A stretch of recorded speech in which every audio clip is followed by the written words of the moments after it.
वह दूध नहीं पीता है, इसका ट्रांसलेशन क्या होगा? ये देखो, ये टेंस कौन सा है? ये निगेटिव है, लेकिन टेंस कौन सा है? सिंपल प्रेजेंट टेंस है, क्योंकि किसी भी वाक्य के लास्ट में अगर ता है, ते है, ती है जैसे शब्द दिखे तो समझो सिंपल प्रेजेंट टेंस है। सिंपल प्रेजेंट टेंस है जिसका फॉर्मेट निगेटिव होता है, उसको हम इंग्लिश में अगर चेंज करना है उस हिंदी वाक्य को, तो उसके लिए एक छोटा सा रूल है। रूल क्या है? सबसे पहले आपको सब्जेक्ट लिखना होगा, उसके बाद डू डज में से कोई एक हेल्पिंग वर्ब को यूज करना है, उसके बाद नॉट लिखना ही है सभी में, उसके बाद वर्ब का फर्स्ट फॉर्म लिखना है, लास्ट में ऑब्जेक्ट। ही रहे तब भी आपको वर्ब का फर्स्ट फॉर्म लिखना है, ठीक है, और लास्ट में ऑब्जेक्ट। इसलिए इसका ट्रांसलेशन हो जाएगा, वह दूध नहीं पीता है।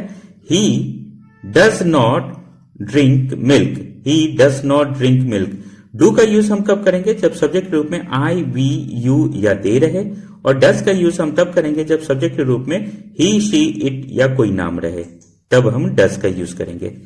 बिल्कुल इसी फॉर्मेट के आधार पर ये ट्रांसलेशन तो आपको समझ में आ गया। He does not drink milk, क्योंकि ही के साथ डज का यूज, उसके बाद नॉट तो लिखना ही निगेटिव वाले में, वर्ब का फर्स्ट फॉर्म, पीना का इंग्लिश होता है ड्रिंक, लास्ट में ऑब्जेक्ट मिल्क। रोहन खाना नहीं खाता है, इसका ट्रांसलेशन क्या होगा? Rohan does not eat food.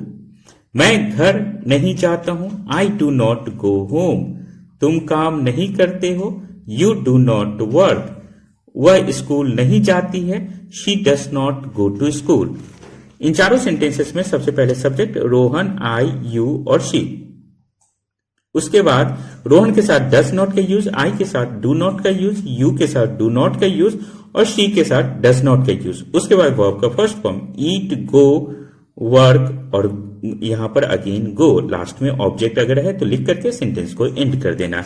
कोई कंफ्यूजन नहीं होना चाहिए। अगर फिर भी कंफ्यूजन रहता है तो आप मुझसे पूछ सकते हो, और वीडियो के डिस्क्रिप्शन में आपको एक ट्रांसलेशन की बहुत ही अच्छी बुक की लिंक मिल जाएगी।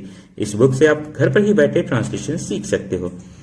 इसी सेंटेंस का हम लोग अफर्मेटिव और इंट्रोगेटिव भी देखेंगे। वह दूध पीता है, ही ड्रिंक्स मिल्क। क्या वह दूध पीता है? Does he drink milk. यहां पर जो हेल्पिंग वर्ब है सब्जेक्ट के लेफ्ट साइड में चला गया, इसलिए डज ही ड्रिंक मिल्क। अब आपके लिए एक टेस्ट भी है। वह स्कूल नहीं जाती है, इसका ट्रांसलेशन क्या होगा?